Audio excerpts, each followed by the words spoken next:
Hej, witam na moim kanale. Dziś kolejny odcinek nowości kosmetycznych. Zauważyłam, że dosyć długo już nie było takiego odcinka na moim kanale. Tak naprawdę ostatni był aż miesiąc temu.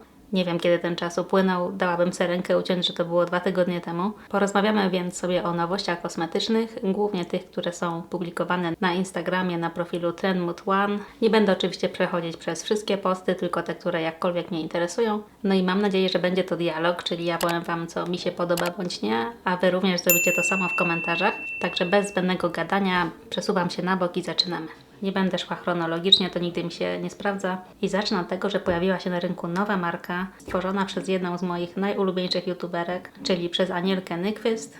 Jej marka nazywa się Singe Beauty i właśnie kilka dni temu ogłosiła to na swoim kanale. Zostawię oczywiście link do tego filmu w opisie. I nie ukrywam, że początkowo byłam dosyć zaskoczona, ponieważ mamy obecnie przesyt marek celebryckich, influencerskich, czy w ogóle nowo powstających na rynku.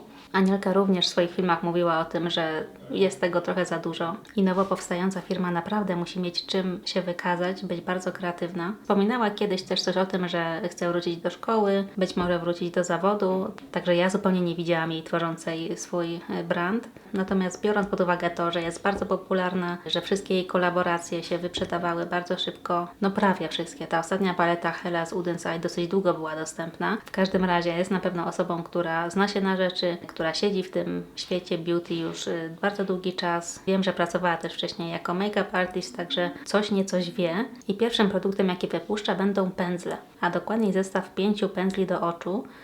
Są to pędzle syntetyczne, wegańskie, wizualnie bardzo mi się podobają. Rączki tych pędzli są rzeczywiście w takim kolorze, który bardzo się z nią kojarzy, czyli w takim pomarańczowo-żółtym kolorze. Podoba mi się, że są to dosyć nieduże pędzle, które są dobre do po pierwsze małych oczu, ale też do oczu, które mają sporo zmarszczek, fałd, czyli ja jako osoba posiadająca opadające powieki powinna naprawdę być bardzo zadowolona z takich pędzli i nie ukrywam, że kusi mnie, żeby je kupić. Ja już to kiedyś mówiłam na swoim kanale, ale powiem jeszcze raz, preferuję pędzle z włosia naturalnego. Dzisiejszy makijaż może nie jest najlepszym tego przykładem, natomiast używam dosyć dużo koloru w swoich makijażach. Włosie naturalne najlepiej sprawdza się z tego typu pigmentami, dlatego obecnie w swojej kolekcji nie mam za wielu pędzli syntetycznych, a raczej mam te stare, które są zamknięte w szafie. Natomiast tak na toaletce mam głównie włosie naturalne. Natomiast jeżeli miałabym wskazać jedną osobę, która jest w stanie zrobić dobre pędzle syntetyczne, dostosowane właśnie do kolorowych cieni, no to musi to być Anielka. Dajcie mi znać, co Wy o tym myślicie. Ja tak na 70% nie kupię, ale jeszcze się zastanawiam. Dostępne będą w tę sobotę o 18 czasu polskiego. Nie jest to edycja limitowana, także żadnego pośpiechu nie ma. Anielka mówiła, że ma dosyć spory zapas tych pędzli, ale oczywiście jeżeli się wyprzedadzą, to będzie kolejny batch i generalnie będzie to produkt w stałej ofercie, także nie ma co się stresować. Przechodząc dalej, widzę też, że Make Up by Mario wypuścił Moisture Glow Plumping Lip Color, czyli to ma być swego rodzaju płynna pomadka, która zastyga, ale też powiększa usta. Dostępna jest w 13 kolorach, kolory bardzo w stylu Mario, czyli nudziaki, mauve. Jest też oczywiście czerwień, bo zawsze musi być, jest piękny taki jagodowy kolor. Natomiast ja bardzo nie lubię takich produktów powiększających usta. Jest to dla mnie jak jakaś średniowieczna tortura, także ja pasuję. O, i kolejna rzecz, o której bardzo chciałam porozmawiać z Wami, to nowa kolekcja Pat McGrath. Pat w końcu zaszczyciła nas bronzerami. Są to bronzery w formie pudrowej, jest 8 kolorów do wyboru. Oprócz tego w kolekcji jest też róż o nazwie oczywiście Divine Rose 3. Mamy też kłod, który wygląda dokładnie tak samo jak wszystkie inne kłody od niej. Nazywa się Venusian Sunrise. Jest też zestaw do ust, konturówka, pomadka i błyszczyk. A, i to chyba wszystko, tak. I zacznę trochę od tyłu. Produkty do ust Pat McGrath są bardzo fajne. Kolor jestem pewna, że będzie przepiękny, taki typowy nudziak. Natomiast ja nie potrzebuję więcej produktów do ust, zwłaszcza od Pat, ponieważ nie jest to moja ulubiona formuła. Uważam, że jest ok, natomiast są lepsze. Najprędzej z tych 3 produktów kupiłabym błyszczyk, ale błyszczyki noszę dosyć rzadko, więc totalnie nie potrzebuję. Jeżeli chodzi o kład, wygląda dla mnie jak pomieszanie tego kładu Bronze Borealis, tego właśnie oraz Venus in Fleurs, czyli tego. Wydaje mi się, że to będzie coś pomiędzy tymi dwoma. Mówiąc krótko, nie jestem zainteresowana. Natomiast jeżeli chodzi o bronzer, tutaj szczerze mówiąc waham się, ponieważ z jednej strony czekałam na ten produkt latami. Jestem bardzo ciekawa, jak wypadnie w porównaniu z innymi moimi bronzerami. Natomiast mam takie 2 małe ale. Po pierwsze, wszystkie te kolory wyglądają dosyć żółto, Tak naprawdę tylko jeden, ten drugi z kolei, który nazywa się Nude Honey, sprawia wrażenie trochę bardziej neutralnego. Trzeba też pamiętać, że produkty pudrowe od Pat McGrath są zazwyczaj bardzo mocno napigmentowane, także ten drugi kolor może się okazać już dla mnie za ciemny. Także wybór byłby tutaj pomiędzy pierwszym Naked Desire, a tym drugim Nude Honey. Natomiast właśnie to drugie moje ale dotyczy tego, że ja w tej chwili bardziej preferuję produkty kremowe. Takich pudrowych bronzerów bardzo rzadko używam i tak naprawdę ten, którego głównie używam, jeżeli już mam ochotę na te pudrowe formuły, czyli bronzer od Haus Labs, jest naprawdę genialny i nie bardzo czuję potrzebę dodawania kolejnego do swojej kolekcji. Jest to pad, więc wszystko będzie zaraz w promocji, nie ma co się rzucać na launch. Myślę, że jeżeli chodzi o ten bronzer, to spauzuję, poczekam jak się sytuacja rozwinie, poczekam jak te kolory wyglądają na żywo, czyli po prostu poczekam na recenzję na YouTube i najwyżej wtedy zdecyduję, czy jest to coś dla mnie i czy jest jakiś kolor, który mi pasuje. A pozostając przy temacie bronzerów, również MAC Cosmetics wydał nowe bronzery. Również są w formie pudrowej, są matowe. Do wyboru jest 10 kolorów. Tutaj jeżeli chodzi o kolor, dużo łatwiej byłoby mi coś wybrać. Nie są one tak potwornie żółte, przynajmniej z tego co widzę tutaj na zdjęciu. Aczkolwiek nie pamiętam, kiedy ostatnio kupiłam jakiś produkt z MAC i wydaje mi się, że bronzer nie będzie tym, co sprawi, że wrócę do marki. Mamy też nowy korektor od Toma Forda z serii Traceless Soft Matte i to się pojawiło na Trendmood jakieś tydzień z hakiem temu. Natomiast kojarzy mi się, że widziałam recenzję tego produktu jakiś miesiąc temu na YouTubie, także nie wiem już, czy to jest nowy produkt, czy nie, gubię się trochę, ale na pewno ja o nim nie mówiłam, dlatego mówię teraz. Z jednej strony bardzo mnie kusi, ponieważ uwielbiam podkład z tej serii Traceless Matte, to jest zresztą to, co dzisiaj mam na sobie. Natomiast jak pomyślę o tym, że korektor nakładałabym pod oczy, to matowa formuła to naprawdę nie jest to, czego szukam. Pozostaje też kwestia zapachu, czy jest tak silny jak w podkładzie. W podkładzie jest wyczuwalny, ale nie na tyle, żeby moje oczy łzawiły. Natomiast jeżeli korektor pachnie choćby tak samo intensywnie, to nałożony znacznie bliżej oczu, obawiam się, że sprawi, że moje oczy będą łzawić. Także tutaj jestem na nie wiem, ale raczej nie. Może muszę obejrzeć jeszcze raz te recenzje, które były miesiąc temu i sobie odświeżyć wiedzę na temat tego produktu. I widzę, że chyba matowe wykończenia wracają, ponieważ jest nowy podkład od Burberry. Nazywa się Beyond Wear Perfecting Matte Foundation. I jest to ponoć właśnie długotrwały matowy podkład. Szczerze mówiąc, nawet nie wiedziałam, że Burberry ma swoją markę beauty. Nie jestem pewna, gdzie można ją dostać. Podkładu raczej nowego nie szukam. Mam dosyć dużo otwartek w swojej kolekcji obecnie.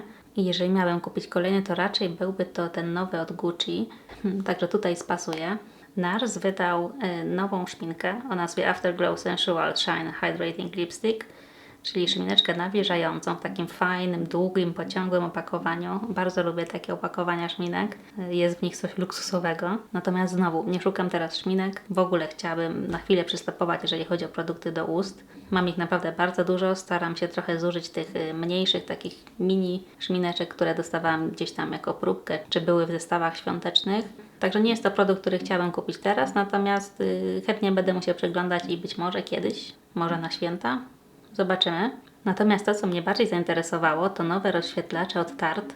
One są w tych tubkach bardzo podobnych do produktów Charlotte Tilbury. Wiem, że Tarte wydało bronzer i róż w tej samej formie. Teraz jest też rozświetlacz. Nazywa się Glow Tape Highlighter. No i ten kolorek w środku, Pearl Glow, wygląda nieziemsko. I Tarte obok Too Faced zresztą, to jest marka, którą chciałabym w tym roku spróbować. Widziałam, że mają takie fajne paletki róż, bronzer, rozświetlacz w formie pudrowej i w mokrej również, ale myślałam o tej pudrowej jako czymś, co mogłabym po prostu zabierać na takie szybkie podróże.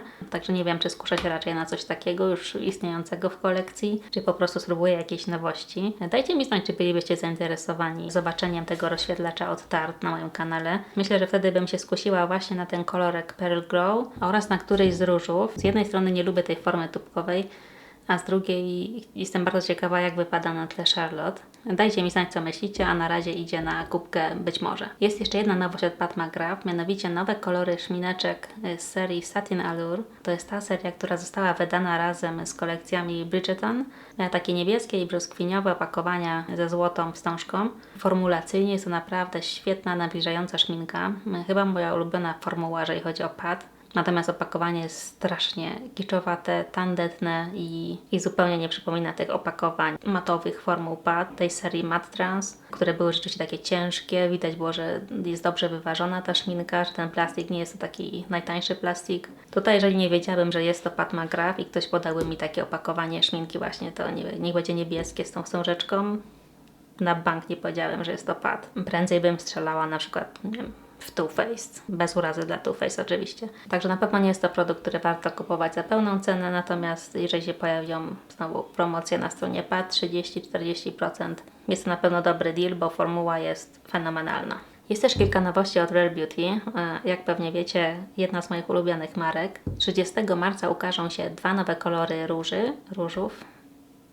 3 nowe kolory bronzerów oraz paleta cieni. Jeżeli chodzi o róże, jasna sprawa, będę chciała je kupić. Oba kolory bardzo mi się podobają. Jeżeli chodzi o bronzery, jest to rozszerzenie obecnej kolekcji o cienie bardziej chłodne, ponieważ dotychczas wszystkie były dosyć ciepłe. Także jestem bardzo zainteresowana najjaśniejszym z tych kolorów w wersji właśnie chłodnej. Jeżeli chodzi o paletę, jestem tak pół na pół. Mam jedną taką mini paletkę z Rare Beauty i szczerze mówiąc jest naprawdę bardzo dobrej jakości. Jedyne co mi nie pasuje to ten cień brokatowy, który jest największym cieniem w palecie. I tutaj również ten największy cień wygląda jak brokat, dlatego się nieco waham i jestem taka pół na pół. Kolorystycznie nie jest to absolutnie nic nadzwyczajnego, natomiast z tą mini paletką naprawdę super mi się współpracuje. Te maty i satynki są takie mięciutkie, bardzo łatwo się blendują i jakąś fazę załapałam na Rare Beauty, dlatego też pewnie przyglądam się tej palecie dłużej niż powinnam. Ale tak czy siak róże są na tak, bronzer również, paleta zobaczymy. Mamy też nowy zapach od Kajali. Nazywa się Yum Pistachio Gelato, co już wydaje mi się bardzo interesujące i oryginalne. W notach bazowych mamy mieć bitą śmietanę, marshmallows, cotton candy. W tych średnich jest geranium, jaśmin, malina, biała brzoskwinia i gruszka. Natomiast top notes to mamy włoską bergamotkę, właśnie lody gelato pistacjowe, orzechy laskowe oraz słodki rum i kardamon. Brzmi to bardzo egzotycznie i ciekawie, tak letnio. I ja generalnie bardzo lubię zapachy Kajali, dlatego zawsze się chętnie przeglądam, jak coś nowego wypuszcza. Natomiast zapachów raczej staram się nie kupować bez powąchania ich wcześniej, także jest to coś, co na pewno powącham, jak będę lokalnie w Sephorze, jeżeli będzie wystawione oczywiście. I wtedy zdecyduję, czy chcę to kupić, czy nie. Wspomniałam wcześniej o Too Faced, ponieważ wydali jakiś czas temu paletkę o nazwie Italian Spritz. Jest to pierwsza paleta Too Faced od naprawdę lat, która zwróciła moją uwagę i którą przez jakiś tydzień bardzo chciałam kupić. Próbowałam ją znaleźć wszędzie, natomiast okazało się, że w Kanadzie nie jest dostępna. Brawo Kanada. Także chcąc nie chcąc musiałam temat odpuścić. Za jakiś miesiąc wybieram się do Stanów na krótki urlop. Tam wiem, że Too Faced jest dostępny w Ulcie, dlatego już sobie postanowiłam, że na pewno się tam wybiorę. Zobaczę paletkę na żywo, pomacam i jeżeli mi się spodoba, to ją kupię. Tak naprawdę nie mam innego wyboru, bo tak jak mówię, nie mogę jej nawet zamówić online. Ale kolorystycznie jest naprawdę bardzo ciekawa. Ma sporo oczywiście ciepłych tonów, bo Too Faced uwielbia ciepłe tony. Ale jest też niebieski. Jest taka piękna jakby lawenda, może fiolet. Jest czarny z drobinkami. Generalnie paleta wydaje się bardzo taka wesoła, idealna rzeczywiście na lato. No i bardzo bym chciała w końcu mieć paletę Too Faced w swojej kolekcji, ponieważ mam taką jedną tylko mini, nie wiem, 8, 9, nie wiem ile one mają cieni nawet. Natomiast takiej dużej, standardowej wersji właśnie w tym blaszanym opakowaniu jeszcze nie mam. Wracamy teraz do NARS. Wydali oni kolekcję letnią o nazwie Laguna Collection. Co mnie nie dziwi, ostatnio była kolekcja Orgasm, więc teraz musi być kolekcja Laguna. Cały czas są te dwie same kolekcje over and over again. Tym razem mamy kłod z cieniami, mamy ten balsam do ust, który wydawało mi się, że jest już istniejący, bo jestem pewna, że mam taki balsam do ust od NARS. Dziwne. Oraz oczywiście paletę do twarzy. Kolekcja wygląda ładnie, natomiast jest to tak powtarzalne, nawet w wykonaniu NARS i zwyczajnie mnie to jakoś nie ekscytuje. Także tutaj pasuje. I zbliżając się powoli do końca, co tu jeszcze mamy? Mamy nowy balsam do ciała od Charlotte Tilbury z serii Magic, czyli jest to Magic Body Cream. Generalnie pomysł jest fajny, ponieważ krem do twarzy The Magic Cream jest produktem wręcz kultowym. Sama uwielbiam go używać, więc stworzenie produktu do ciała wydaje się naturalne. Natomiast co jest nienaturalne, to cena. Kosztuje on $65 za 200 ml. Nie wiem naprawdę, co musiałby robić balsam do ciała, żebym wydała $65 za taką niewielką tubkę. Nie jestem w stanie sobie tego wyobrazić. Także ja pozostanę przy kremie Magic do twarzy. Natomiast jeżeli pojawi się opcja dodania próbki tego balsamu podczas zakupów na stronie Charlotte Tilbury, to z wielką chęcią dodam go do koszyka. I to jest chyba wszystko, o czym chciałam powiedzieć. A tak jeszcze ostatni scroll. Dobrze, jako ostatnia rzecz porozmawiamy o korektorze od Huda Beauty, a tak naprawdę od Glowish. Pojawił się Glowish Bright Light Hydrating Sheer Vegan Concealer i ma być to bardzo lekki, taki rozjaśniający korektor. Jest to na pewno coś, co chętniej spróbowałabym niż jej podkład właśnie z tej serii Glowish. O tym podkładzie słyszałam niezbyt dobre rzeczy, że się bardzo świeci, że ma duże drobiny. Generalnie już go dawno skreśliłam. Natomiast korektor w takiej formule może być całkiem przyjazny, zwłaszcza do cery suchej czy do cery dojrzałej. Odcieni mamy 15, kosztuje $27. Jest to taka średnia cena dla korektorów sephorowych. Nie jest to coś, na co będę się rzucać, natomiast znowu, jak będę w Sephorze stacjonarnie, to spróbuję sobie pomasać, zobaczyć co to jest. Ale przyznam Wam, że jeżeli chodzi o korektory, to muszę naprawdę spasować, bo w ostatnim czasie kupiłam ich trochę za dużo. A jeszcze teraz chcę kupić jeden podczas wyprzedaży tutaj w kanadyjskiej Sephorze. Jestem zainteresowana tym korektorem z Hourglass, który niezmiernie spodobał mi się w moim filmie Makijaż samymi próbkami. Tam właśnie używałam próbkę tego produktu i w kolejnych dniach zużyłam tą próbkę do końca i jest genialny. Koniecznie muszę kupić, nie wiem jeszcze tylko czy mini, czy całe opakowanie.